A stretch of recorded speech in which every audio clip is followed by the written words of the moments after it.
محافظ نے کہا، وہاں کوئی انسان نہیں تھا، حملہ آور ہی ہو سکتے ہیں، اگر گھوڑے 8 تھے تو وہ بھی 8 ہی ہوں گے، چھاپا ماروں کی تعداد زیادہ نہیں ہو سکتی۔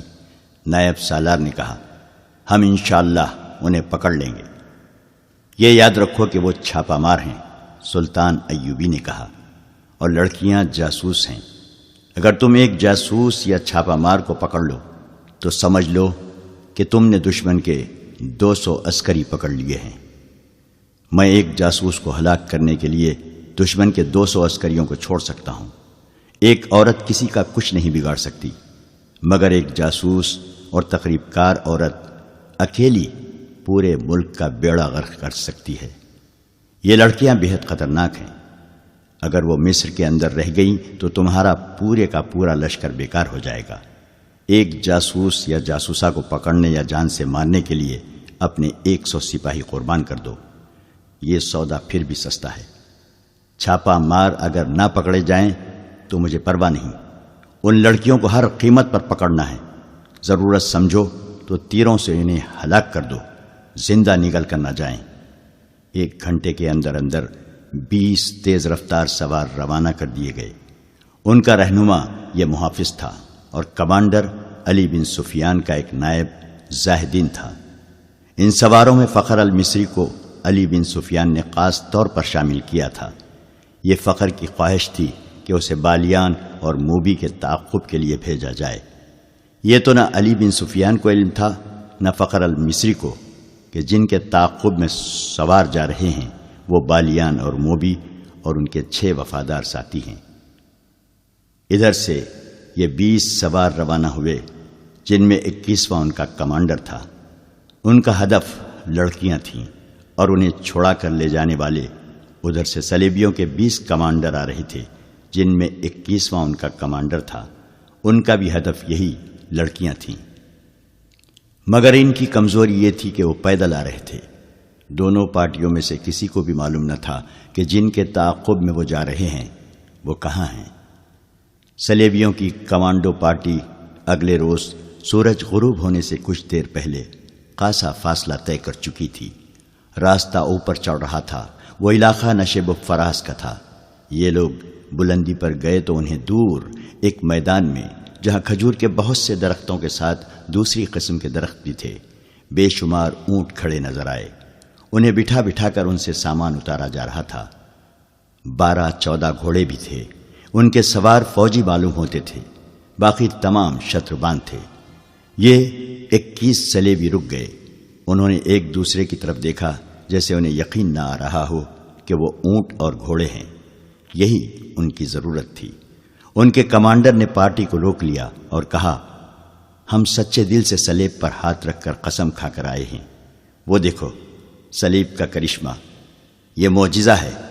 خدا نے آسمان سے تمہارے لیے سواری بھیجی ہے۔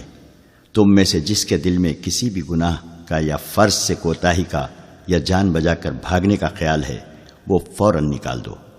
خدا کا بیٹا جو مظلوموں کا دوست اور ظالموں کا دشمن ہے، تمہاری مدد کے لیے آسمان سے اتر آیا ہے۔ سب کے چہروں پر تھکن کے جو آثار تھے وہ غائب ہو گئے اور چہروں پر رونق آ گئی۔ انہوں نے ابھی اس پہلو پر غور ہی نہیں کیا تھا کہ اتنے بے شمار اونٹوں اور گھوڑوں میں سے جن کے ساتھ اتنے زیادہ شتربان اور فوجی ہیں، وہ اپنی ضرورت کے مطابق جانور کس طرح حاصل کریں گے۔ یہ 100 کے لگ بھگ اونٹوں کا قافلہ تھا جو محاذ پر فوج کے لیے راشن لے جا رہا تھا۔ چونکہ ملک کے اندر دشمن کا کوئی خطرہ نہیں تھا، اس لیے قافلے کی حفاظت کا کوئی خاص اہتمام نہیں کیا گیا تھا، صرف 10 گھوڑ سوار ساتھ بھیج دیے گئے تھے۔ شتربان نہتے تھے، ابھی چھاپا مار اور شپقوں مارنے والے میدان میں نہیں آئے تھے۔ صلیبیوں کے یہ 21 آدمی پہلے چھاپا مار تھے، یا اس سے پہلے صلاح الدین نے شپقوں کا وہ طریقہ آزمایا تھا جس میں تھوڑے سے سواروں نے سوڈانیوں کی فوج کے عقبی حصے پر حملہ کیا اور غائب ہو گئے تھے۔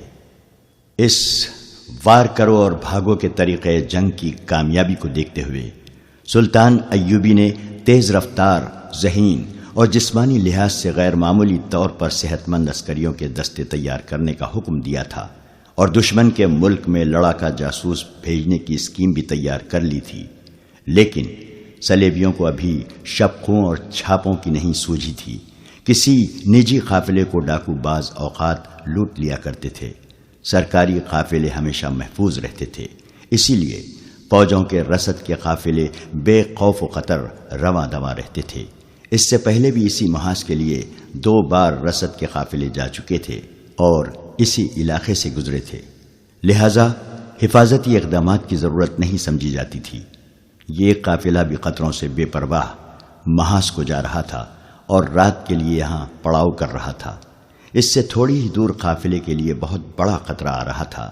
سلیبی کمانڈر نے اپنی پارٹی کو ایک نشیب میں بٹھا لیا اور 2 آدمیوں سے کہا کہ وہ جا کر یہ دیکھیں کہ قافلے میں کتنے اونٹ، کتنے گھوڑے، کتنے مسلح آدمی اور قطرے کیا کیا ہیں۔ پھر وہ رات کو حملہ کرنے کی اسکیم بنانے لگا۔ ان کے پاس ہتھیاروں کی کمی نہیں تھی، جذبے کی بھی کمی نہیں تھی۔ ہر ایک آدمی جان پر کھیلنے کو تیار تھا۔ نصف شب سے بہت پہلے وہ 2 آدمی واپس آئے جو قافلے کو قریب سے دیکھنے گئے تھے۔ انہوں نے بتایا کہ قافلے کے ساتھ 10 مسلح سوار ہیں جو ایک ہی جگہ سوئے ہوئے ہیں۔ گھوڑے الگ بندھے ہیں، شتربان ٹولیوں میں بٹ کر سوئے ہوئے ہیں۔ سامان میں زیادہ تر بوریاں ہیں۔ شتربانوں کے پاس کوئی ہتھیار نہیں۔ یہ بڑی اچھی معلومات تھی، کام مشکل نہیں تھا۔ قافلے والے گہری نیند سوئے ہوئے تھے۔ 10 عسکریوں کی آنکھ بھی نہ کھلی کہ تلواروں اور خنجروں نے انہیں کاٹ کر رکھ دیا۔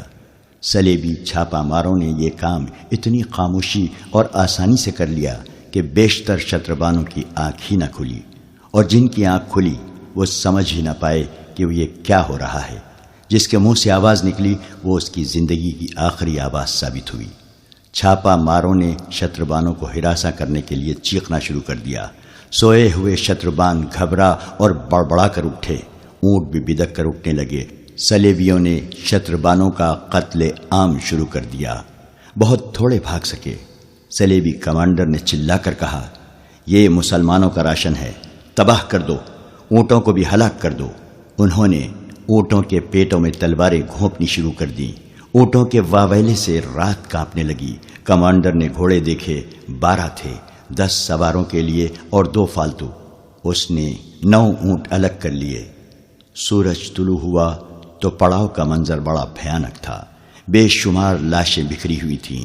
بہت سے اونٹ مر چکے تھے، کئی تڑپ رہے تھے، کچھ ادھر ادھر بھاگ گئے تھے۔ ہر طرف خون ہی خون تھا۔ جدھر نگاہ جاتی تھی اونٹ مرے ہوئے یا تڑپتے نظر آتے تھے۔ راشن کی بوریاں پھٹی ہوئی تھیں۔ آٹا اور کھانے کا دیگر سامان خون میں بکھرا ہوا تھا۔ 12 کے 12 گھوڑے غائب تھے اور وہاں کوئی زندہ انسان موجود نہیں تھا۔ چھاپا مار دور نکل گئے۔ ان کی سواری کی ضرورت پوری ہو گئی تھی۔ اب وہ تیز رفتاری سے اپنے شکار کو ڈھونڈ سکتے تھے۔ شکار دور نہیں تھا۔ بالیان کا دماغ پہلے ہی موبی کے حسن و جوانی اور شراب نے معاف کر رکھا تھا۔ اب اس کے پاس 7 حسین اور جوان لڑکیاں تھیں۔ وہ خطروں کو بھول ہی گیا۔ موبی اسے بار بار کہتی تھی کہ اتنا زیادہ کہیں رکنا ٹھیک نہیں، جتنی جلدی ہو سکے سمندر تک پہنچنے کی کوشش کرو، ہمارا تعاقب ہو رہا ہے۔ مگر بالیان بے فکر بادشاہوں کی طرح قہقہا لگا کر اس کی بات سنی انسنی کر دیتا تھا۔ لڑکیوں کو جس رات آزاد کرایا گیا تھا اس سے اگلی رات وہ ایک جگہ رکے ہوئے تھے۔ بالیان نے موبی سے کہا کہ ہم 7 مرد ہیں اور تم 7 لڑکیاں ہو۔ میرے ان 6 دوستوں نے میرا ساتھ بڑی دیانتداری سے دیا ہے۔ میں ان کی موجودگی میں تمہارے ساتھ رنگ رلیاں مناتا رہا، پھر بھی وہ نہیں بولے۔ اب میں انہیں انعام دینا چاہتا ہوں۔ تم ایک ایک لڑکی میرے ایک ایک دوست کے حوالے کر دو اور انہیں کہو کہ یہ تمہاری وفاداری کا تحفہ ہے۔ یہ نہیں ہو سکتا، موبی نے غصے سے کہا۔ ہم فاحشہ نہیں ہیں، میری مجبوری تھی کہ میں تمہارے ہاتھ میں کھلونا بنی رہی۔ یہ لڑکیاں تمہاری خریدی ہوئی لونڈیاں نہیں ہیں۔ میں نے تمہیں کسی قیمت پر بھی شریف لڑکی نہیں سمجھا۔ بالیان نے شاہانہ جلال سے کہا، تم سب ہمارے لیے اپنے جسموں کا تحفہ لائی ہو۔ یہ لڑکیاں معلوم نہیں کتنے مردوں کے ساتھ کھیل چکی ہیں، ان میں ایک بھی مریم نہیں۔ ہم اپنا فرض پورا کرنے کے لیے جسموں کا تحفہ دیتی ہیں۔ موبی نے کہا، ہم عیاشی کے لیے مردوں کے پاس نہیں جاتی، ہمیں ہماری قوم اور ہمارے مذہب نے ایک فرض سونپا ہے۔ اس فرض کی ادائیگی کے لیے ہم اپنا جسم، اپنا حسن، اپنی عصمت کو ہتھیار کے طور پر استعمال کرتی ہیں۔ ہمارا فرض پورا ہو چکا ہے، اب تم جو کہہ رہے ہو یہ عیاشی ہے جو ہمیں منظور نہیں۔ جس روز ہم عیاشی میں الجھ گئیں اس روز سے صلیب کا زوال شروع ہو جائے گا، صلیب ٹوٹ جائے گی۔ ہم اپنی عصمت کے شیشے کو توڑ دیتی ہیں تاکہ صلیب نہ ٹوٹے۔ ہمیں ٹریننگ دی گئی ہے کہ ایک مسلمان سربراہ کو تباہ کرنے کے لیے 10 مسلمانوں کے ساتھ راتیں بسر کرنا جائز ہے اور کار ثواب ہے۔ مسلمانوں کی ایک مذہبی پیشوا کو اپنے جسم سے ناپاک کرنے کو ہم ایک عظیم کار خیر سمجھتی ہیں۔ تو اس کا مطلب یہ ہوا کہ تم صلیب کی بقا کے لیے مجھے استعمال کر رہی ہو۔ بالیان کے احساسات آہستہ آہستہ جاگنے لگے۔ کیا تم مجھے صلیب کا محافظ بنانا چاہتی ہو؟ کیا تم ابھی تک شک میں ہو؟ موبی نے کہا۔ تم نے صلیب کے ساتھ کیوں دوستی کی ہے؟ سلطان صلاح الدین ایوبی کی حکمرانی سے آزاد ہونے کے لیے، بالیان نے کہا۔ صلیب کی حفاظت کے لیے نہیں۔ میں مسلمان ہوں لیکن اس سے پہلے میں سوڈانی ہوں۔ میں سب سے پہلے صلیبی ہوں، موبی نے کہا۔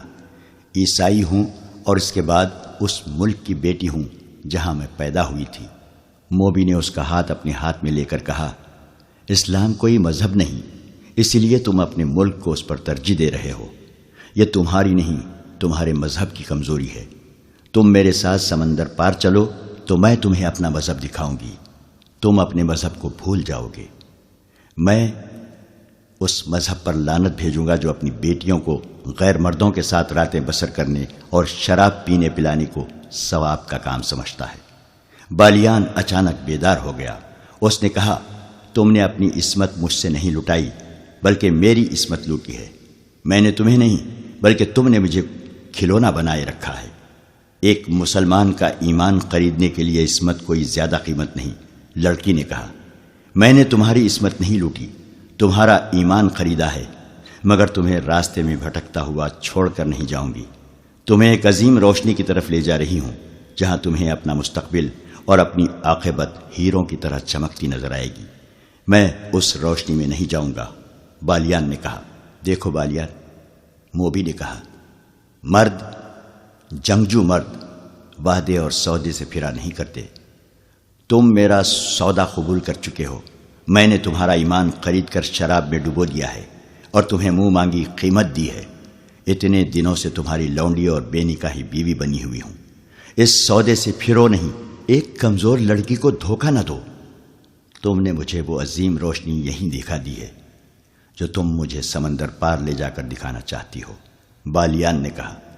مجھے اپنا مستقبل اور اپنی عاقبت ہیروں کی طرح چمکتی نظر آنے لگی ہے۔ موبی نے کچھ کہنے کی کوشش کی تو بالیان گرج کر کہا، خاموش رہو لڑکی۔ صلاح الدین ایوبی میرا دشمن ہو سکتا ہے لیکن میں اس رسول کا دشمن نہیں ہو سکتا جس کا صلاح الدین ایوبی نام لیوا ہے۔ میں اس رسول کے نام پر مصر اور سوڈان کو قربان کر سکتا ہوں۔ اس کے عظیم اور مقدس نام پر میں صلاح الدین ایوبی کے آگے ہتھیار ڈال سکتا ہوں۔ میں تم کو کئی بار کہہ چکی ہوں کہ شراب کم پیا کرو، موبی نے کہا۔ ایک شراب دوسرے رات بھر جاگنا اور میرے جسم کے ساتھ کھیلتے رہنا۔ دیکھو تمہارا دماغ بالکل بیکار ہو گیا ہے۔ تم یہ بھی بھول گئے کہ میں تمہاری بیوی ہوں۔ میں کسی فاحشہ صلیبی کا خاوند نہیں ہو سکتا۔ اس کی نظر شراب کی بوتل پر پڑی۔ اس نے بوتل اٹھا کر پرے پھینک دی اور اٹھ کھڑا ہوا۔ اس نے اپنے دوستوں کو بلا لیا، وہ دوڑتے آئے۔ اس نے کہا، یہ لڑکیاں اور یہ لڑکی بھی تمہاری قیدی ہیں، انہیں واپس قاہرہ لے چلو۔ قاہرہ؟ ایک نے حیران ہو کر کہا، آپ قاہرہ جانا چاہتے ہیں؟ ہاں، اس نے کہا، قاہرہ۔ حیران ہونے کی ضرورت نہیں، اس ریگزار میں کب تک بھٹکتے رہیں گے؟ کہاں جائیں گے؟ چلو گھوڑوں پر زینے کسو اور ہر لڑکی کو ایک ایک گھوڑے کی پیٹھ پر باندھ کر لے چلو۔ صحرا میں اونٹ کا سفر بے آواز پا ہوتا ہے۔ گھوڑوں کے ٹاپوؤں کی ہلکی ہلکی آوازیں سنائی دیتی ہیں، لیکن اونٹ کے پاؤں خدا نے ایسے بنائے ہیں کہ ہلکی سی آواز بھی پیدا نہیں ہوتی۔ بالیان جس وقت موبی کے ساتھ باتیں کر رہا تھا، اسے محسوس تک نہ ہوا کہ ایک اونٹ ایک چھوٹے سے ریتیلے ٹیلے کے اونٹ میں کھڑا ان دونوں کو اور 6 لڑکیوں کو اور 6 آدمیوں کو دیکھ رہا ہے۔ وہ صلیبی کمانڈو پارٹی کا ایک آدمی تھا۔ اس پارٹی کا کمانڈر عقل مند آدمی تھا۔ بالیان کے ڈیرے سے تقریباً نصف میل دور اس نے پڑاؤ کیا تھا۔ اس کے وہم و گمان میں بھی نہ تھا کہ اس کا شکار اس سے نصف میل دور ہے۔ اس نے فوجی دانش مندی سے کام لیتے ہوئے رات کو 3 آدمیوں کو یہ ڈیوٹی دے دی تھی کہ وہ اونٹوں پر سوار ہو کر دور دور تک گھوم آئیں اور جہاں انہیں کوئی خطرہ یا کام کی کوئی چیز نظر آئے آ کر اطلاع دیں۔ اس کام کے لیے اونٹ ہی موزوں سواری تھی، کیونکہ اس کے پاؤں کی آواز نہیں ہوتی۔ تینوں سوار مختلف سمتوں کو چلے گئے تھے۔ یہ سارا علاقہ ایسا تھا کہ پڑاؤ کے لیے نہایت اچھا تھا، اس لیے کمانڈر نے سوچا تھا کہ یہاں کسی اور نے بھی ڈیرے ڈال رکھے ہوں گے۔ ایک شتر سوار کو روشنی سی نظر آئی تو وہ اس طرف چل پڑا۔ یہ ایک چھوٹی سی مشل تھی جو بالیان کے عارضی کیمپ میں جل رہی تھی۔ شتر سوار آگے گیا تو ایک ٹیلے کے پیچھے ہو گیا۔ یہ اتنا ہی اونچا تھا کہ اونٹ پر سوار ہو کر آگے دیکھتا جا سکتا تھا۔ اونٹ اور سوار اس کے پیچھے چھپ گئے تھے۔ اسے ہلکی ہلکی روشنی میں لڑکیاں نظر آئیں جو بالیان کے فوجی دوستوں کے ساتھ گپ شپ لگا رہی تھیں۔ ان سے کچھ دور ایک اور لڑکی ایک آدمی کے ساتھ باتیں کرتی نظر آئی۔ ذرا پرے بہت سے گھوڑے بندھے ہوئے تھے۔ ان میں وہ گھوڑے بھی تھے جو ان لوگوں نے قیدیوں کے محافظوں کو قتل کر کے حاصل کیے تھے۔ صلیبی شتر سوار نے اونٹ کو موڑا، کچھ دور آہستہ آہستہ چلا اور پھر اونٹ دوڑا دیا۔ اونٹ کے لیے نصف میل کا فاصلہ کچھ بھی نہیں تھا۔ سوار نے اپنی پارٹی کو خوشخبری سنائی کہ شکار ہمارے قدموں میں ہے۔ کمانڈر نے ایک لمحہ بھی ضائع نہ کیا، شتر سوار سے ہدف کی تفصیل پوچھی اور پارٹی کو پیدل چلا دیا۔ گھوڑوں کے قدموں کی آواز سے شکار چوکنا ہو جانے کا خطرہ تھا۔ جس وقت یہ پارٹی بالیان کے ڈیرے تک پہنچی، بالیان حکم دے چکا تھا کہ ایک ایک لڑکی کو گھوڑے کی پیٹھ پر باندھ دو۔ اس کے دوست حیرت زدہ ہو کر بالیان کو دیکھ رہے تھے کہ اس کا دماغ خراب ہو گیا ہے۔ انہوں نے اس کے ساتھ بحث شروع کر دی اور وقت ضائع ہوتا رہا۔ بالیان نے انہیں بڑی مشکل سے قائل کیا کہ وہ جو کچھ کہہ رہا ہے ہوش ٹھکانے رکھ کر کہہ رہا ہے اور قاہرہ چلے جانے میں ہی مصلحت اور عافیت ہے۔ لڑکیاں پریشانی کے عالم میں اسے دیکھ رہی تھیں۔ بالیان کے آدمیوں نے گھوڑوں پر زینے ڈالی اور لڑکیوں کو پکڑ لیا۔ اچانک ان پر آفت ٹوٹ پڑی۔ بالیان نے بلند آواز سے بار بار کہا، ہم ہتھیار ڈالنا چاہتے ہیں، لڑکیوں کو قاہرہ لے جا رہے ہیں۔ وہ حملہ آوروں کو سلطان ایوبی کے فوجی سمجھ رہا تھا، لیکن ایک خنجر نے اس کے دل میں اتر کر اسے خاموش کر دیا۔ اس کے دوست اتنے زیادہ آدمیوں کے ایسے اچانک حملے کا مقابلہ نہ کر سکے، سنبھلنے سے پہلے ہی ختم ہو گئے۔ صلیبیوں کا چھاپا کامیاب تھا، لڑکیاں آزاد ہو چکی تھیں۔ چھاپا مار انہیں فوراً اپنی جگہ لے گئے۔ انہوں نے کمانڈر کو پہچان لیا، وہ بھی ان کی پارٹی کا جاسوس تھا۔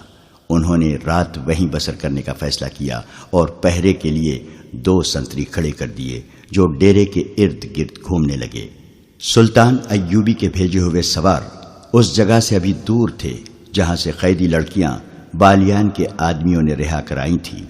رات کو بھی چلے جا رہے تھے، تعاقب میں وقت ضائع کرنا نہیں چاہتے تھے۔ راہنما ان کے ساتھ تھا، وہ راستہ اور جگہ بھولا نہیں تھا۔ وہ انہیں اس جگہ لے گیا جہاں ان پر حملہ ہوا تھا۔ ایک مشل جلا کر دیکھا گیا، وہاں رابن اور اس کے ساتھیوں کی لاشیں اور ان کے محافظوں کی لاشیں پڑی تھیں۔ یہ چیری پھاڑی اور کھائی ہوئی تھیں۔ اس وقت بھی صحرائی لومڑیاں اور گیدڑ انہیں کھا رہے تھے۔ سواروں کو دیکھ کر یہ درندے بھاگ گئے۔ دن کے وقت انہیں گدھ کھاتے رہے تھے۔ محافظ اپنے کمانڈر کو اس جگہ لے گیا جہاں سے اس نے گھوڑا کھولا تھا۔ وہاں سے مشل کی روشنی میں زمین دیکھی گئی۔ گھوڑوں کے قدموں کے نشان نظر آ رہے تھے اور سمت کی نشاندہی کر رہے تھے جدھر یہ گئے تھے، مگر رات کے وقت ان نشانیوں کو دیکھ دیکھ کر چلنا بہت مشکل تھا۔ وقت ضائع ہونے کا اور بھٹک جانے کا ڈر تھا۔ رات کو وہیں قیام کیا گیا۔ صلیبی پارٹی کے کیمپ میں سب جاگ رہے تھے، وہ بہت خوش تھے۔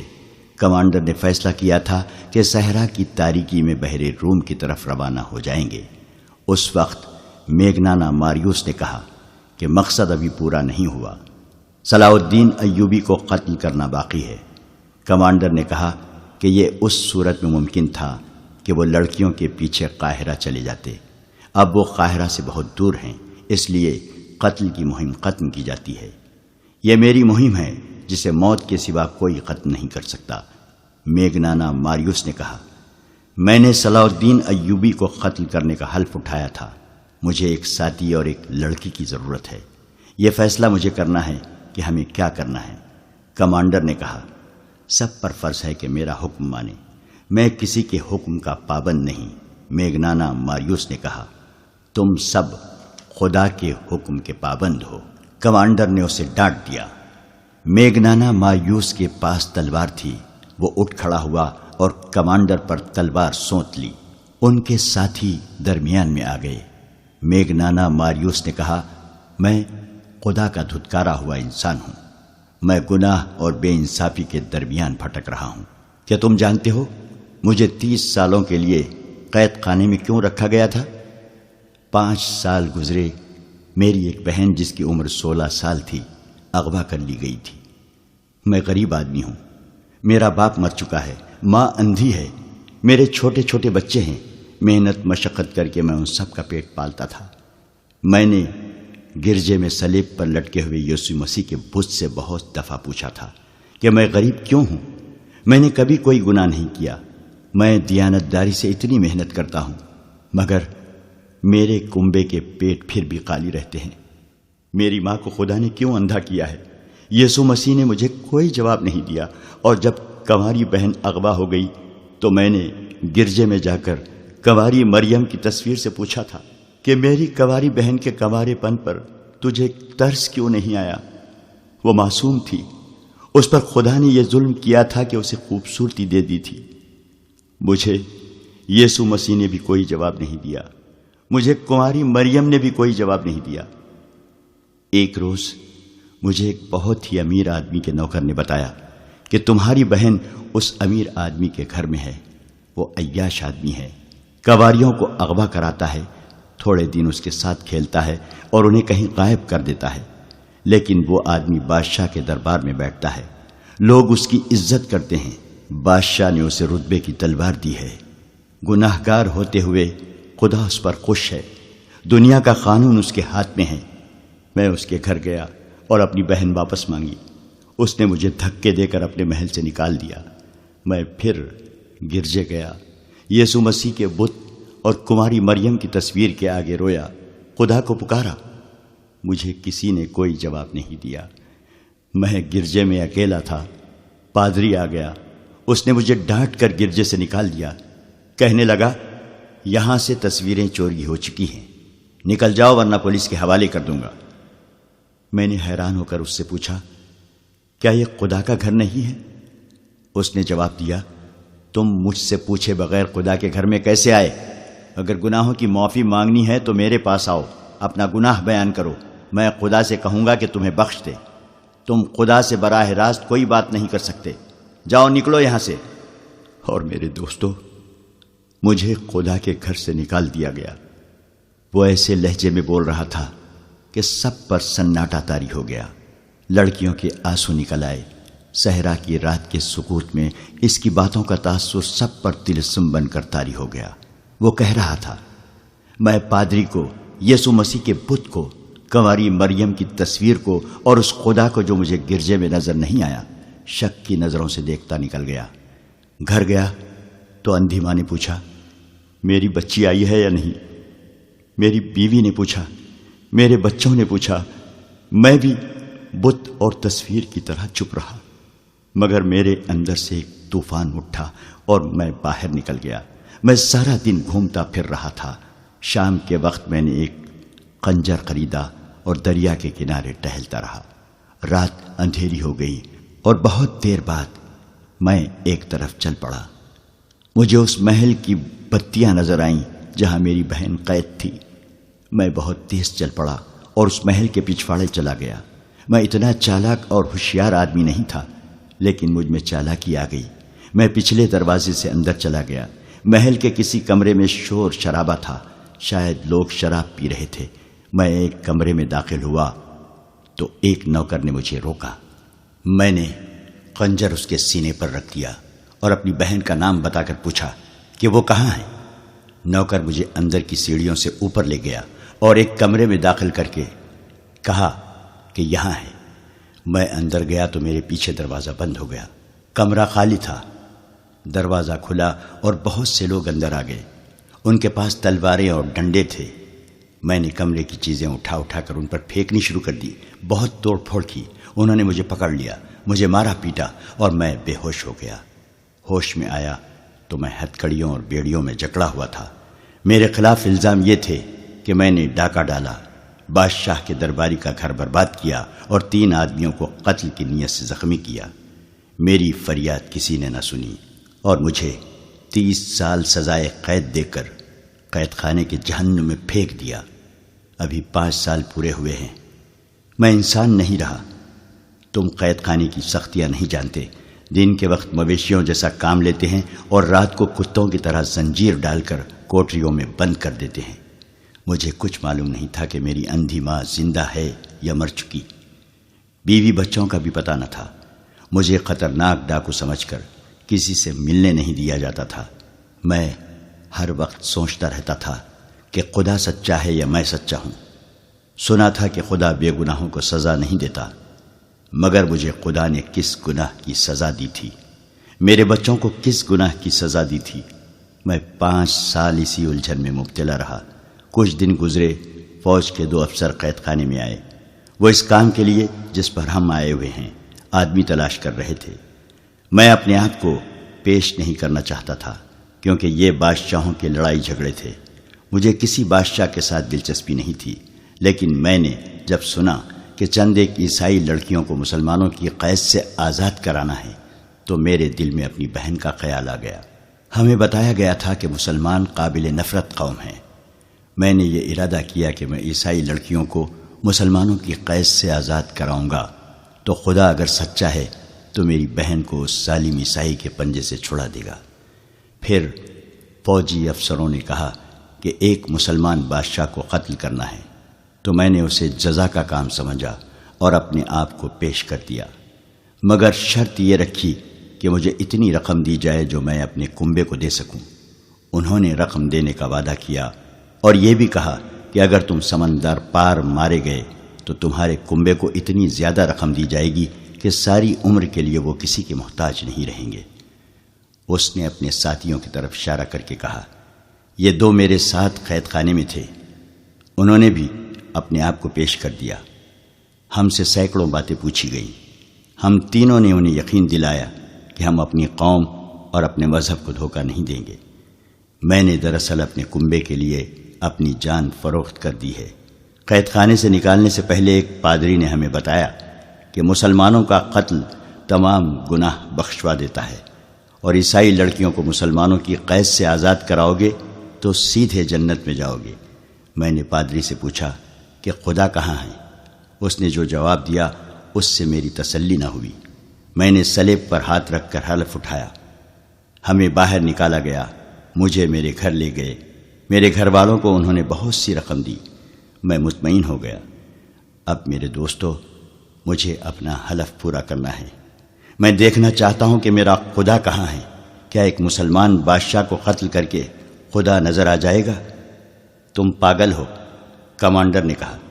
تم نے جتنی باتیں کی ہیں ان میں مجھے عقل کی ذرا سی بھی بو نہیں آتی۔ اس نے بڑی اچھی بات کی ہے۔ اس کے ایک ساتھی نے کہا، میں اس کا ساتھ دوں گا۔ مجھے ایک لڑکی کی ضرورت ہے۔ میگنانا ماریوس نے لڑکیوں کی طرف دیکھ کر کہا، میں لڑکی کی جان اور عزت کا ذمہ دار ہوں۔ لڑکی کے بغیر میں صلاح الدین ایوبی تک نہیں پہنچ سکوں گا۔ میں جب سے آیا ہوں سوچ رہا ہوں کہ صلاح الدین ایوبی کے ساتھ تنہائی میں کس طرح مل سکتا ہوں۔ موبی اٹھ کر اس کے ساتھ جا کھڑی ہوئی اور بولی، میں اس کے ساتھ جاؤں گی۔ ہم تمہیں بڑی مشکل سے آزاد کرا کے لائے ہیں موبی، کمانڈر نے کہا۔ میں تمہیں ایسے خطرناک مہم پر جانے کی اجازت نہیں دے سکتا۔ مجھے اپنی عصمت کا انتقام لینا ہے، موبی نے کہا۔ میں صلاح الدین ایوبی کی خوابگاہ میں آسانی سے داخل ہو سکتی ہوں۔ مجھے معلوم ہے کہ مسلمان کا رتبہ جتنا اونچا ہوتا ہے وہ خوبصورت لڑکیوں کا اتنا ہی زیادہ شیدائی ہو جاتا ہے۔ صلاح الدین ایوبی کو محسوس تک نہ ہوگا کہ وہ اپنی زندگی میں آخری لڑکی دیکھ رہا ہے۔ بہت دیر کے بعد بحث تکرار کے بعد میگنانا ماریوس اپنے ایک ساتھی اور موبی کے ساتھ اپنی پارٹی سے رخصت ہوا۔ سب نے انہیں دعاؤں کے ساتھ الوداع کہا۔ انہوں نے 2 اونٹ لیے، ایک پر موبی سوار ہوئی اور دوسروں پر دونوں مرد۔ ان کے پاس مصر کے سکے تھے اور سونے کی اشرفیاں بھی۔ دونوں مردوں نے چوغے اوڑھ لیے تھے۔ میگنانا ماریوس کی داڑھی خاصی لمبی ہو گئی تھی۔ قید خانے میں دھوپ میں مشقت کر کر کے اس کا رنگ اٹلی کے باشندوں کی طرح گورا نہیں رہا تھا، بلکہ سیاہی مائل ہو گیا تھا۔ اس سے اس پر یہ شک نہیں کیا جا سکتا تھا کہ وہ یورپی ہے۔ بھیس بدلنے کے لیے انہیں کپڑے دے کر بھیجا گیا تھا، مگر ایک رکاوٹ تھی جس کا بظاہر کوئی علاج نہیں تھا۔ وہ یہ کہ میگنانا ماریوس اٹلی کی زبان کے سوا اور کوئی زبان نہیں جانتا تھا۔ موبی مصر کی زبان بول سکتی تھی۔ دوسرا جو آدمی ان کے ساتھ گیا تھا وہ بھی مصر کی زبان نہیں جانتا تھا۔ انہیں اس کا کوئی علاج کرنا تھا۔ وہ رات کو ہی چل پڑے۔ موبی راستے سے واقف ہو چکی تھی، وہ قاہرہ سے ہی آئی تھی۔ میگنانا ماریوس نے اس پر بھی ایک چوغا ڈال دیا اور اس کے سر پر دوپٹے کی طرح چادر اڑا دی۔ صبح کی روشنی میں سلطان ایوبی کے ان سواروں کا دستہ جو ان کے تعاقب میں گیا تھا، گھوڑوں کے کھرے دیکھ کر روانہ ہو گیا۔ یہ بہت سے گھوڑوں کے نشان تھے جو چھپ ہی نہیں سکتے تھے۔ صبح سے پہلے صلیبیوں کی پارٹی لڑکیوں کو ساتھ لے کر چل پڑی۔ ان کی رفتار خاصی تیز تھی۔ ان کے تعاقب میں جانے والوں کا سفر رک گیا، کیونکہ رات کے وقت وہ زمین کو نہیں دیکھ سکتے تھے۔ مگر صلیبیوں نے سفر جاری رکھا۔ وہ آدھی رات کے وقت پڑاؤ کرنا چاہتے تھے۔ وہ بہت جلدی میں تھے۔ صبح کے دھندلکے میں صلیبی جو آدھی رات کے وقت رکے تھے چل پڑے۔ ان کے تعاقب میں جانے والوں کی پارٹی صبح کی روشنی میں روانہ ہوئی۔ میگنانا ماریوس نے عقل مندی کی تھی کہ وہ اونٹوں پر گیا تھا۔ اونٹ بھوک اور پیاس کی پرواہ نہیں کرتا، رکے بغیر گھوڑے کی نسبت بہت زیادہ سفر کر لیتا ہے۔ اس سے میگنانا ماریوس کا سفر تیزی سے طے ہو رہا تھا۔ سورج غروب ہونے میں ابھی بہت دیر تھی جب انہیں لاشیں نظر آئیں۔ علی بن سفیان کے نائب نے بالیان کی لاش پہچان لی۔ اس کا چہرہ سلامت تھا۔ اس کے قریب اس کے 6 دوستوں کی لاشیں پڑی تھیں۔ گدھوں اور درندوں نے زیادہ تر گوشت کھا لیا تھا۔ سوار حیران تھے کہ یہ کیا معاملہ ہے۔ خون بتاتا تھا کہ انہیں مرے ہوئے زیادہ دن نہیں گزرے۔ اگر یہ بغاوت کی رات مرے ہوتے تو خون کا نشان نہ ہوتا اور ان کی صرف ہڈیاں رہ جاتی۔ یہ ایک معمہ تھا جسے کوئی نہ سمجھ سکا۔ وہاں سے پھر گھوڑوں کے نشان چلے۔ سواروں نے گھوڑے دوڑا دیے۔ نصف میل تک گئے تو اونٹوں کے پاؤں کے نشان بھی نظر آئے۔ وہ بڑھتے ہی چلے گئے۔ سورج غروب ہوا تو بھی نہیں رکے، کیونکہ اب مٹی کے اونچے نیچے ٹیلوں کا علاقہ شروع ہو گیا تھا، جس میں ایک راستہ بل کھاتا ہوا گزرتا تھا۔ اس کے علاوہ وہاں سے گزرنے کا اور کوئی راستہ نہیں تھا۔ صلیبی اسی راستے سے گزر رہے تھے اور بحیرہ روم کی طرف چلے جا رہے تھے۔ ٹیلوں کا علاقہ دور تک پھیلا ہوا تھا۔ وہاں سے تعاقب کرنے والے نکلے تو رک گئے، کیونکہ آگے ریتیلا میدان آ گیا تھا۔ صبح کے وقت چلے تو کسی نے کہا کہ سمندر کی ہوا آنے لگی ہے۔ سمندر دور نہیں تھا، مگر صلیبی ابھی تک نظر نہیں آئے تھے۔ راستے میں ایک جگہ کھانے کے بچے کچے ٹکڑوں سے پتہ چلا کہ رات یہاں کچھ لوگ رکے تھے۔ گھوڑے بھی یہاں باندھے گئے تھے۔ پھر یہ گھوڑے وہاں سے چلے۔ زمین کو دیکھ کر تعاقب کرنے والوں نے گھوڑوں کو ایڑیں لگا دی۔ سورج اپنا سفر طے کرتا گیا اور آگے نکل گیا۔ گھوڑوں کو ایک جگہ آرام دیا گیا، پانی پلایا اور یہ دستہ روانہ ہو گیا۔ سمندر کی ہوائیں تیز ہو گئی تھیں اور ان میں سمندر کی بو صاف محسوس ہوتی تھی۔ پھر ساحل کی چٹانی نظر آنے لگی۔ زمین بتا رہی تھی کہ گھوڑے آگے آگے جا رہے ہیں اور یہ بے شمار گھوڑے ہیں۔ ساحل کی چٹانیں گھوڑوں کی رفتار سے قریب آ رہی تھیں۔ تعاقب کرنے والوں کو ایک چٹان پر 2 آدمی نظر آئے۔ وہ اس طرف دیکھ رہے تھے۔ وہ تیزی سے سمندر کی طرف اتر گئے۔ گھوڑے اور تیز ہو گئے۔ چٹانوں کے قریب گئے تو انہیں گھوڑے روکنے پڑے، کیونکہ کئی جگہوں سے چٹانوں کے پیچھے جایا جا سکتا تھا۔ ایک آدمی کو چٹان پر چڑھ کر آگے دیکھنے کو بھیجا گیا۔ وہ آدمی گھوڑے سے اتر کر دوڑتا گیا اور ایک چٹان پر چڑھنے لگا۔ اوپر جا کر اس نے لیٹ کر دوسری طرف دیکھا اور پیچھے ہٹایا۔ وہیں سے اس نے سواروں کو اشارہ کیا کہ پیدل آؤ۔ سوار گھوڑوں سے اترے اور دوڑتے ہوئے چٹان تک گئے۔ سب سے پہلے علی بن سفیان کا نائب اوپر گیا۔ اس نے آگے دیکھا اور دوڑ کر نیچے اترا۔ اس نے اپنے دستے کو بکھیر دیا اور انہیں مختلف جگہوں پر جانے کو کہا۔ دوسری طرف گھوڑوں کے ہنہنانے کی آوازیں آ رہی تھیں۔ صلیبی وہاں موجود تھے۔ یہ وہ جگہ تھی جہاں سمندر چٹانوں کو کاٹ کر اندر آ جاتا تھا۔ اس پارٹی نے اپنی کشتی وہاں باندھ دی تھی۔ وہ گھوڑوں سے اتر کر کشتی میں سوار ہو رہے تھے۔ کشتی بہت بڑی تھی۔ لڑکیاں کشتی میں سوار ہو چکی تھیں۔ گھوڑے چھوڑ دیے گئے تھے۔ اچانک ان پر تیر برسنے لگے۔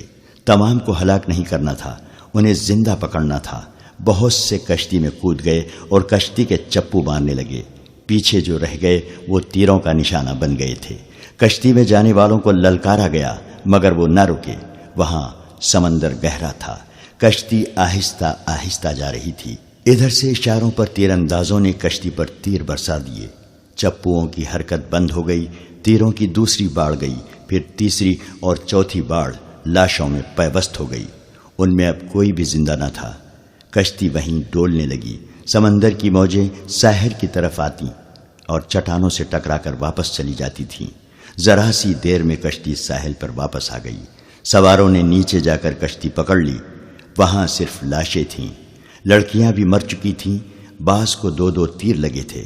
کشتی کو باندھ دیا گیا اور سواروں کا دستہ محاذ کی طرف روانہ ہو گیا۔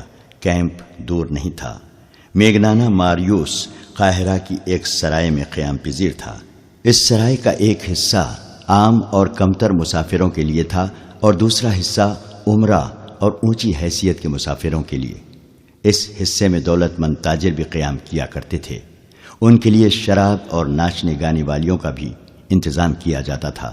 میگنانا ماریوس اسی خاص حصے میں ٹھہرا۔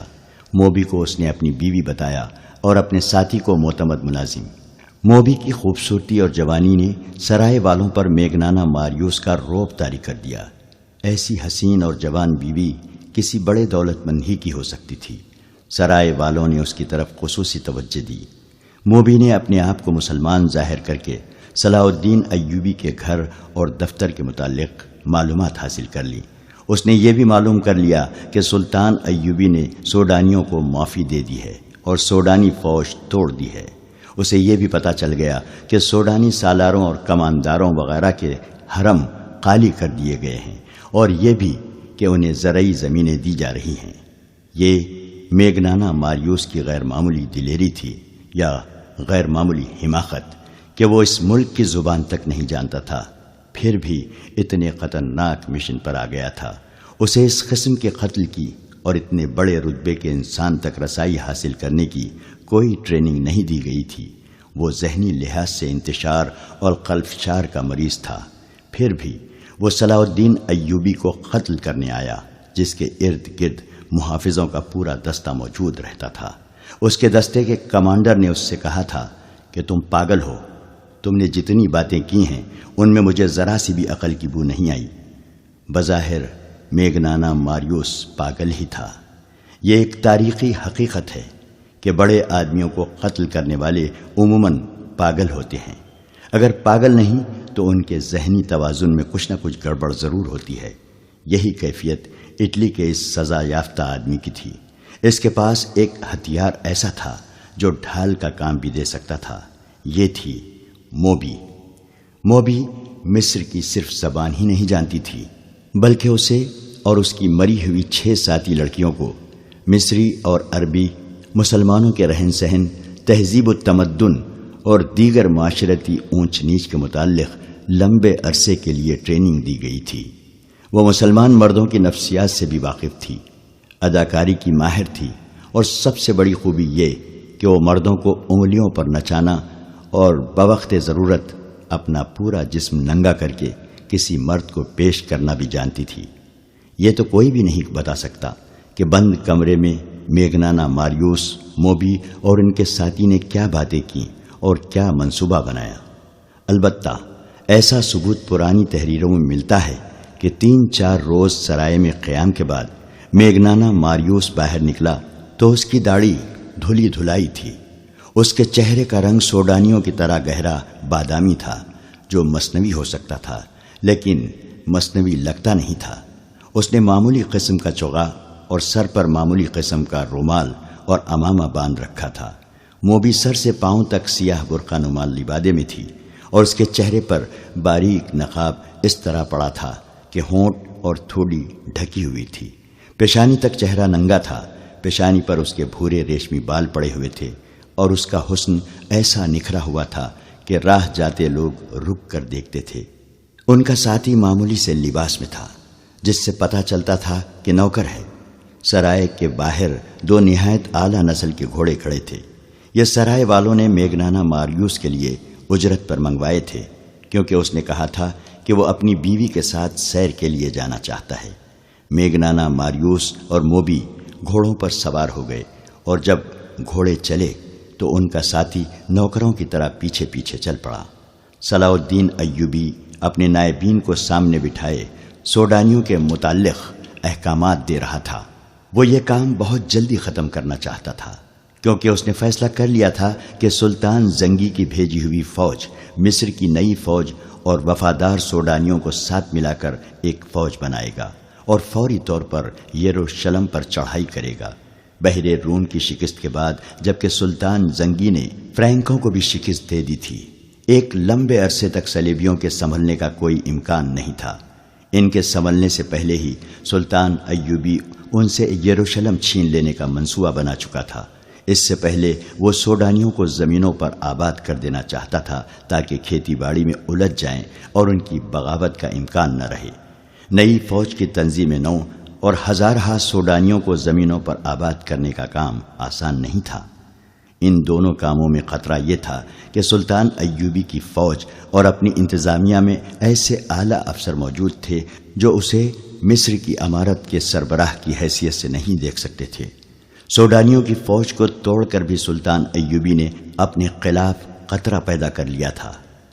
اس فوج کے چند ایک اعلیٰ حکام زندہ تھے، انہوں نے سلطان کی اطاعت قبول کر لی تھی، مگر علی بن سفیان کی انٹیلیجنس بتا رہی تھی کہ بغاوت کی راکھ میں ابھی بھی چنگاریاں موجود ہیں۔ انٹیلیجنس کی رپورٹ یہ بھی تھی کہ ان باغی سربراہوں کو اپنی شکست کا اتنا افسوس نہیں جتنا صلیبیوں کی شکست کا غم ہے، کیونکہ وہ بغاوت دب جانے کے بعد بھی صلیبیوں سے مدد لینا چاہتے تھے اور مصر کی انتظامیہ اور فوج کے 2-3 اعلیٰ حکام کو سوڈانیوں کی شکست کا افسوس تھا، کیونکہ وہ آس لگائے بیٹھے تھے کہ سلطان صلاح الدین ایوبی مارا جائے گا یا بھاگ جائے گا۔ یہ ایمان فروشوں کا ٹولہ تھا، لیکن سلطان ایوبی کا ایمان مضبوط تھا۔ اس نے مخالفین سے واقف ہوتے ہوئے بھی ان کے خلاف کوئی کارروائی نہ کی، ان کے ساتھ نرمی سے اور خلوص سے پیش آتا رہا۔ کسی محفل میں اس نے ان کے خلاف کوئی بات نہ کی، اور جب کبھی اس نے ماتحتوں سے اور فوج سے خطاب کیا تو ایسے الفاظ کبھی نہ کہے کہ میں اپنے مخالفین کو مزہ چکھا دوں گا۔ کبھی دھمکی آمیز یا طنزیہ الفاظ استعمال نہیں کیے، البتہ ایسے الفاظ اکثر اس کے منہ سے نکلتے تھے۔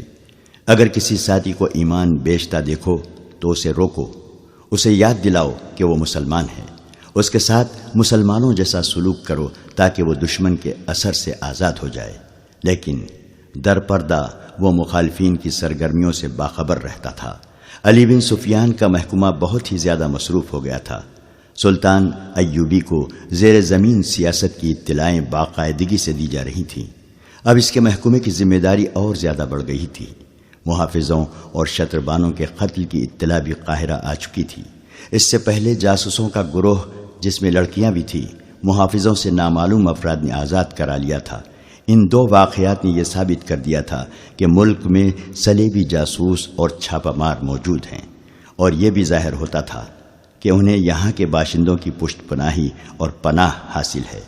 ابھی یہ اطلاع نہیں پہنچی تھی کہ چھاپہ ماروں اور لڑکیوں کے عین اس وقت ختم کر دیا گیا ہے جب وہ کشتی میں سوار ہو رہے تھے۔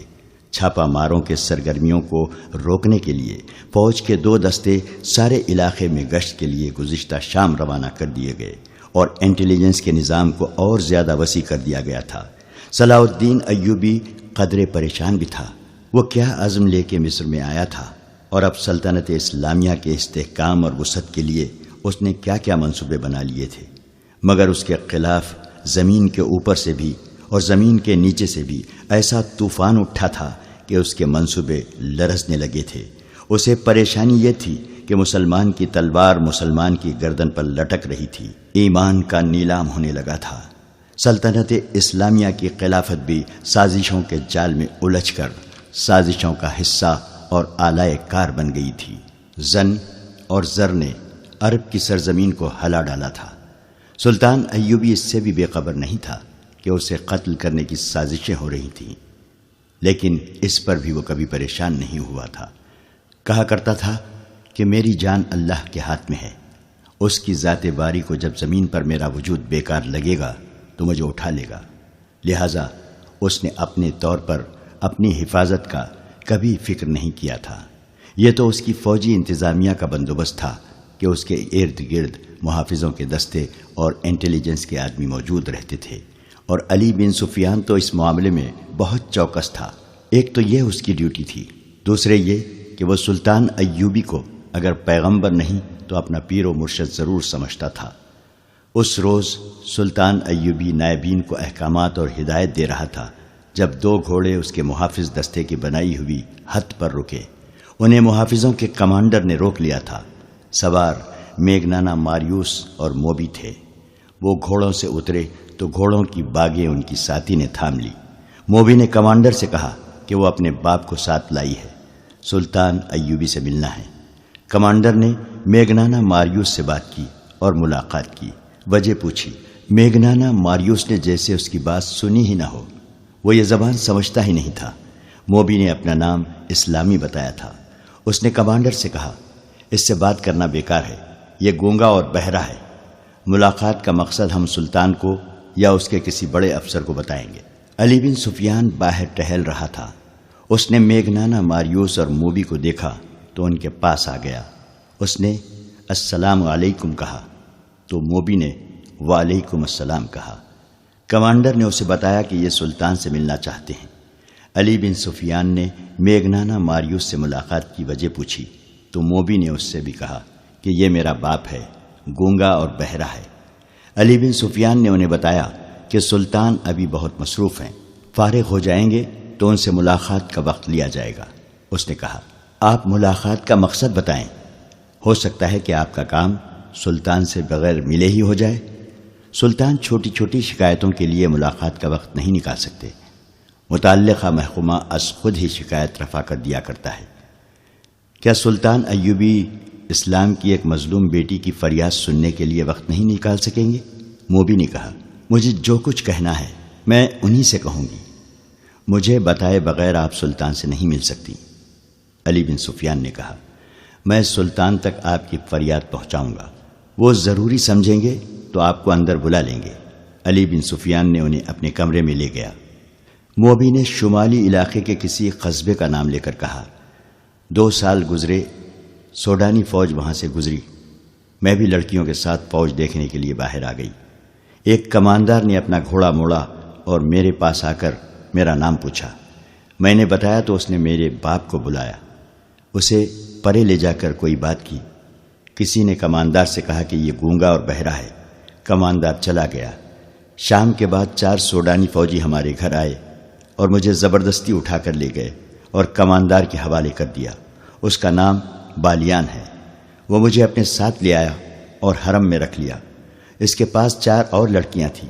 میں نے اس سے کہا کہ میرے ساتھ باقاعدہ شادی کر لے، لیکن اس نے مجھے شادی کے بغیر ہی بیوی بنائے رکھا۔ 2 سال اس نے مجھے اپنے پاس رکھا۔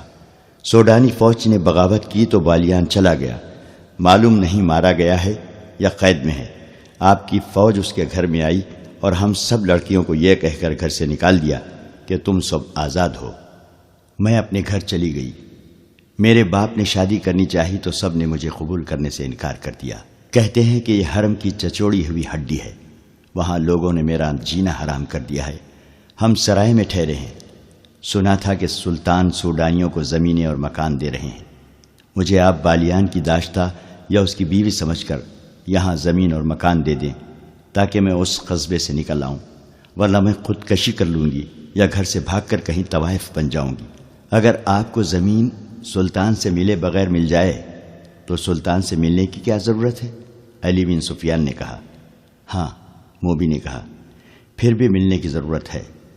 اسے آپ عقیدت بھی کہہ سکتے ہیں۔ میں سلطان کو صرف یہ بتانا چاہتی ہوں کہ اس کی سلطنت میں عورت کھلونا بنی ہوئی ہے۔ دولت مندوں اور حاکموں کے ہاں شادی کا رواج ختم ہو گیا ہے۔ خدا کے لیے عورت کی عصمت کو بچاؤ اور عورت کی عظمت بحال کر دو۔ سلطان سے یہ کہہ کر شاید میرے دل کو سکون آ جائے گا۔ میگنانا ماریوس اس طرح خاموش بیٹھا رہا جیسے اس کے کان میں کوئی بات نہیں پڑ رہی۔ علی بن سفیان نے موبی سے کہا کہ سلطان کو اجلاس سے فارغ ہونے دیں، پھر ان سے ملاقات کی اجازت لی جائے گی۔ یہ کہہ کر علی بن سفیان باہر نکل گیا۔ وہ بہت دیر بعد آیا اور کہا کہ وہ سلطان سے اجازت لینے جا رہا ہے۔ وہ سلطان ایوبی کے کمرے میں چلا گیا اور خاصی دیر بعد آیا۔ اس نے موبی سے کہا کہ اپنے باپ کو سلطان کے پاس لے جاؤ۔ اس نے انہیں سلطان ایوبی کا کمرہ دکھا دیا۔ کمرے میں داخل ہونے سے پہلے دونوں نے باہر کی طرف دیکھا۔ وہ غالباً قتل کے بعد وہاں سے نکلنے کا راستہ دیکھ رہے تھے۔ سلطان کمرے میں اکیلا تھا۔ اس نے دونوں کو بٹھایا اور موبی سے پوچھا، کیا تمہارا باپ پیدائشی گونگا اور بہرا ہے؟ ہاں سلطان محترم، موبی نے جواب دیا، یہ اس کا پیدائشی نقص ہے۔ سلطان ایوبی بیٹھا نہیں، کمرے میں ٹہلتا رہا اور بولا، میں نے تمہاری شکایت اور مطالبہ سن لیا ہے۔ مجھے تمہارے ساتھ پوری ہمدردی ہے۔ میں تمہیں یہاں زمین بھی دوں گا، مکان بھی بنوا دوں گا۔ سنا ہے تم کچھ اور بھی مجھ سے کہنا چاہتی ہو۔ اللہ آپ کا اقبال بلند کرے، موبی نے کہا۔ آپ کو بتا دیا گیا ہوگا کہ میرے ساتھ کوئی آدمی شادی نہیں کرتا۔ لوگ مجھے حرم کی چھچوڑی ہوئی ہڈی، فاحشہ اور بدکار کہتے ہیں، اور میرے باپ کو کہتے ہیں کہ اس نے بیٹی بیچ ڈالی تھی۔ آپ مجھے زمین اور مکان تو دے دیں گے، لیکن مجھے ایک قابل کی ضرورت ہے جو میری عزت کی رکھوالی کرے۔ اس نے جھجک کر کہا، میں ایسی بات کہنے کی جرت نہیں کر سکتی، لیکن اپنی ماں کی عرضداشت آپ تک پہنچانا چاہتی ہوں کہ آپ اگر میری شادی نہیں کرا سکتے تو مجھے اپنے حرم میں رکھ لیں۔ آپ میری عمر، میری شکل و صورت اور میرا جسم دیکھیں، کیا میں آپ کے قابل نہیں ہوں؟ یہ کہہ کر اس نے میگنانا ماریوس کے کندھے پر ہاتھ رکھ کر دوسرا ہاتھ اپنے سینے پر رکھا اور سلطان ایوبی کی طرف اشارہ کیا۔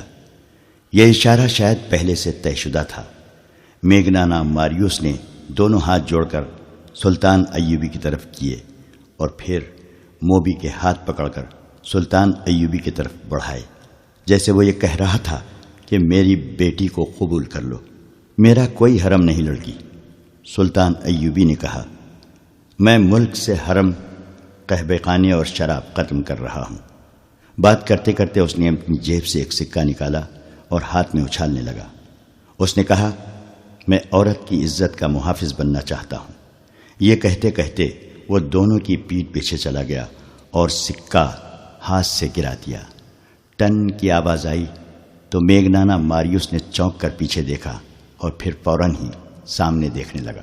صلاح الدین ایوبی نے تیزی سے اپنے کمربند سے 1 فٹ لمبا خنجر نکال کر اس کی نوک میگنانا ماریوس کی گردن پر رکھ دی اور موبی سے کہا، یہ شخص میری زبان نہیں سمجھتا، اسے کہو کہ اپنے ہاتھ سے اپنا ہتھیار پھینک دے۔ اس نے ذرا سی بھی پس و پیش کی تو یہاں سے تم دونوں کی لاشیں اٹھائی جائیں گی۔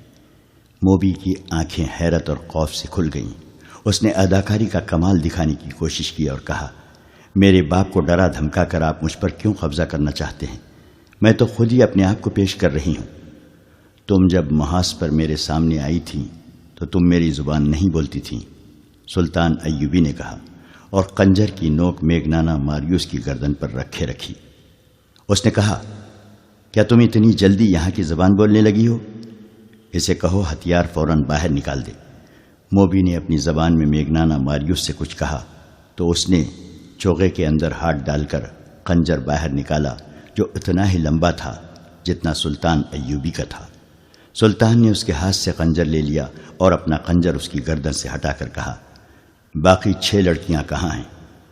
آپ نے مجھے پہچاننے میں غلطی کی ہے، موبی نے کانپتی ہوئی آواز میں کہا، میرے ساتھ اور کوئی لڑکی نہیں ہے۔ آپ کون سی 6 لڑکیوں کی بات کر رہے ہیں؟ مجھے خدا نے آنکھیں دی ہیں، سلطان ایوبی نے کہا، اور خدا نے مجھے ذہن بھی دیا ہے جس میں وہ چہرے نقش ہو جاتے ہیں جنہیں ایک بار آنکھ دیکھ لیتی ہے۔ تمہارا چہرہ جو آدھا نقاب میں ہے میں نے پہلے بھی دیکھا ہے۔ تمہیں اور تمہارے اس ساتھی کو خدا نے اتنا ناقص ذہن دیا ہے کہ جس کام کے لیے تم آئے تھے تم اس قابل نہیں۔ سرائے میں تم دونوں خاوند اور بیوی تھے اور یہاں آ کر تم باپ اور بیٹی بن گئے، مگر تم ہو کچھ بھی نہیں، اور تمہارا ایک ساتھی باہر گھوڑوں کے پاس کھڑا ہے، وہ تمہارا نوکر نہیں، اسے گرفتار کر لیا گیا ہے۔ یہ کمال علی بن سفیان کا تھا۔ اسے موبی نے بتایا تھا کہ وہ سرائے میں ٹھہرے ہوئے ہیں۔ وہ ان دونوں کو اپنے کمرے میں بٹھا کر باہر نکل گیا اور گھوڑے پر سوار ہو کر سرائے میں چلا گیا تھا۔ سرائے والوں سے اس نے ان کے حلیے بتا کر پوچھا تو اسے بتایا گیا تھا کہ وہ میاں بیوی ہیں اور ان کے ساتھ ان کا نوکر ہے۔ اسے یہ بھی بتایا گیا کہ انہوں نے بازار سے کچھ کپڑے بھی خریدے تھے جن میں لڑکی کا برقع نما چوغا اور جوتے بھی تھے۔ انہوں نے علی بن سفیان سے کہا تھا کہ وہ میاں بیوی ہیں۔ اس نے اور کوئی تفتیش نہیں کی۔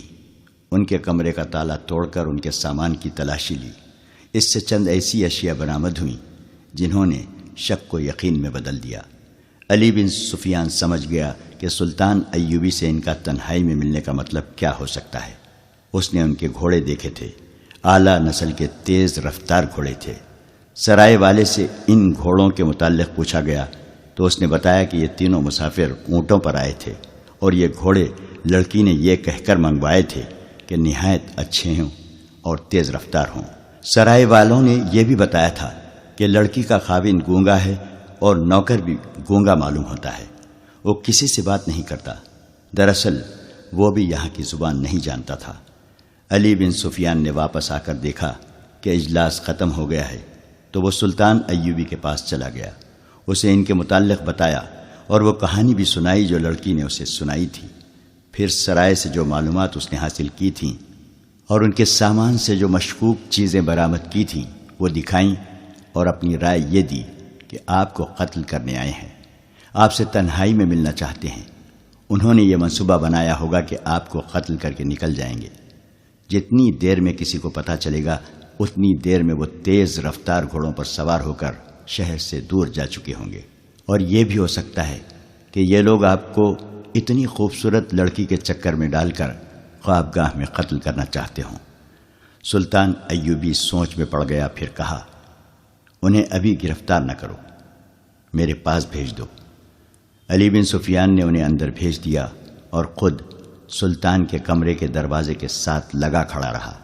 اس نے محافظ دستے کے کمانڈر کو بلا کر کہا، ان دونوں گھوڑوں کو اپنے گھوڑوں کے ساتھ باندھ دو اور زینے اتار دو، اور ان کے ساتھ جو آدمی ہے اسے اپنی حراست میں بٹھا لو، اس کی تلاشی لو، اس کے کپڑوں کے اندر خنجر ہوگا، وہ اس سے لے لو۔ ان احکام پر عمل ہو گیا۔ میگنانا ماریوس کا ساتھی گرفتار ہو گیا، اس سے ایک خنجر برآمد ہوا، گھوڑوں پر بھی قبضہ کر لیا گیا، اور جب انہیں سلطان ایوبی کے کمرے میں داخل کیا گیا تو باتوں باتوں میں سلطان نے ایک سکہ فرش پر پھینک کر یقین کر لیا کہ یہ شخص بہرا نہیں۔ سکے کی آواز پر اس نے فوراً پیچھے مڑ کر دیکھا تھا۔ صلاح الدین ایوبی نے لڑکی سے کہا، اسے کہو کہ میری جان صلیبیوں کے خدا کے ہاتھ میں نہیں، میرے اپنی خدا کے ہاتھ میں ہے۔ موبی نے اپنی زبان میں میگنانا ماریوس سے بات کی تو اس نے چونک کر کچھ کہا۔ موبی نے سلطان ایوبی سے کہا، یہ کہتا ہے کیا آپ کا خدا کوئی اور ہے، اور کیا مسلمان بھی خدا کو مانتے ہیں؟ اس سے کہو کہ مسلمان اس خدا کو مانتے ہیں جو سچا ہے اور سچے عقیدے والوں کو عزیز رکھتا ہے۔ سلطان ایوبی نے کہا، مجھے کسی نے بتایا ہے کہ تم دونوں مجھے قتل کرنے آئے ہو۔ میرے خدا نے، اگر تمہارا خدا سچا ہوتا تو تمہارا خنجر مجھے ہلاک کر چکا ہوتا۔ میرے خدا نے تمہارا خنجر میرے ہاتھ میں دے دیا ہے۔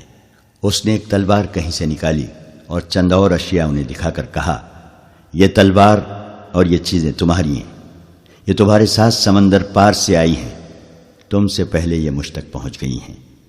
میگنانا ماریوس حیرت سے اٹھ کھڑا ہوا، اس کی آنکھیں ابل کر باہر آ گئیں۔ جتنی باتیں ہوئیں وہ موبی کی وساست سے ہوئیں۔ میگنانا ماریوس نے بولنا شروع کر دیا اور وہ صرف اپنی زبان بولتا سمجھتا تھا۔ خدا کے متعلق یہ باتیں سن کر اس نے کہا، یہ شخص سچے عقیدے کا معلوم ہوتا ہے۔ میں اس کی جان لینے آیا تھا، لیکن اب میری جان اس کے ہاتھ میں ہے۔ اسے کہو کہ تمہارے سینے میں ایک خدا ہے، وہ مجھے دکھائے۔ میں اس خدا کو دیکھنا چاہتا ہوں جس نے اسے اشارہ دیا ہے کہ ہم اسے قتل کرنے آئے ہیں۔ سلطان ایوبی کے پاس اتنی لمبی چوڑی باتوں کا وقت نہیں تھا۔ اسے چاہیے تھا کہ ان دونوں کو جلاد کے حوالے کر دیتا، لیکن اس نے دیکھا کہ یہ شخص بھٹکا ہوا معلوم ہوتا ہے۔ اگر یہ پاگل نہیں تو یہ ذہنی طور پر گمراہ ضرور ہے۔ چنانچہ اس نے اس کے ساتھ دوستانہ انداز سے باتیں شروع کر دیں۔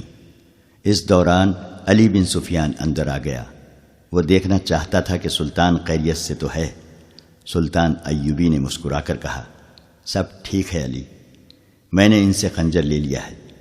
علی بن سفیان سکون کی آہ بھر کر باہر چلا گیا۔ میگنانا ماریوس نے کہا، بیشتر اس کے کہ سلطان میری گردن تن سے جدا کر دے، میں اپنی زندگی کی کہانی سنانے کی مہلت چاہتا ہوں۔